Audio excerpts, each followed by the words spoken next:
ಬಿಡ್ತು ಅನ್ನು ಅಶ್ವಿನಿ ದೇವತೆಗಳು ಅಸ್ತು ಅಸ್ತು ಅಂತಿರ್ತಾರೆ. ಹೀಗಂತ ಮನೆಯಲ್ಲಿ ದೊಡ್ಡೋರ್ ಹೇಳೋದನ್ನ ಕೇಳ್ತಾನೆ ಇರ್ತೀವಿ. ಆದ್ರೆ ಯಾರೀ ಅಶ್ವಿನಿ ದೇವತೆಗಳು? ಅವ್ರು ಯಾಕೆ ಅಸ್ತು ಅಸ್ತು ಅಂತಿರ್ತಾರೆ? ಇವರು ಸೂರ್ಯ ಹಾಗೇನೆ ಸಂಧ್ಯಾದೇವಿಯ ಮಕ್ಕಳು, ಅದೃಷ್ಟದ ದೇವತೆಗಳು. ಇವರ ನಿಜವಾದ ಹೆಸರು ನಸತ್ಯ ಹಾಗೆ ದಸರಾ ಅಂತ. ನಸತ್ಯ ಆಯುರ್ವೇದದ ಎಕ್ಸ್ಪರ್ಟ್ ಆದ್ರೆ ದಸರಾ ಔಷಧಿಯ ಪಂಡಿತ ಅಂತೆ. ದೇವಾನು ದೇವತೆಗಳು ಅಸುರರ ಜೊತೆ ಯುದ್ಧದಲ್ಲಿ ಹೋರಾಡಿ ಗಾಯಗೊಂಡಾಗ ಇವರ ಔಷಧಿನೇ ಅವ್ರಿಗೆ ಏಕೈಕ ಪರಿಹಾರ ಅಂತೆ. ಆದ್ರೆ ಇವರನ್ನ ಅಶ್ವಿನಿ ದೇವತೆಗಳು ಅಂತ ಯಾಕೆ ಕರೀತಾರೆ? ಇವರಿಗೆ ಅಶ್ವ ಅಂದ್ರೆ ಕುದುರೆಯ ಮುಖ ಹಾಗೆ ಮನುಷ್ಯನ ದೇಹ ಇರುತ್ತೆ.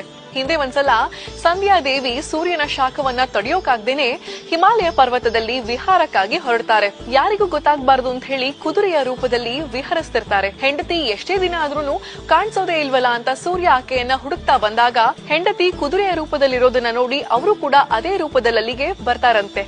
ಆಗ ಇವರಿಬ್ಬರಿಗೆ ಹುಟ್ಟುವಂತ ಮಕ್ಕಳೇನೆ ಅಶ್ವಿನಿ ದೇವತೆಗಳು. ಮುಸ್ಸಂಜೆ ಸಮಯ ಸೂರ್ಯ ಮುಳುಗೋ ಅಂತ 24 ನಿಮಿಷಗಳ ಮುಂಚೆ ಆ ಸಮಯ ಏನಿದೆಯಲ್ಲ ಇದು ಅಶ್ವಿನಿ ದೇವತೆಗಳ ಸಮಯ ಅಂತ ಹೇಳ್ತಾರೆ. ಆ ಸಮಯ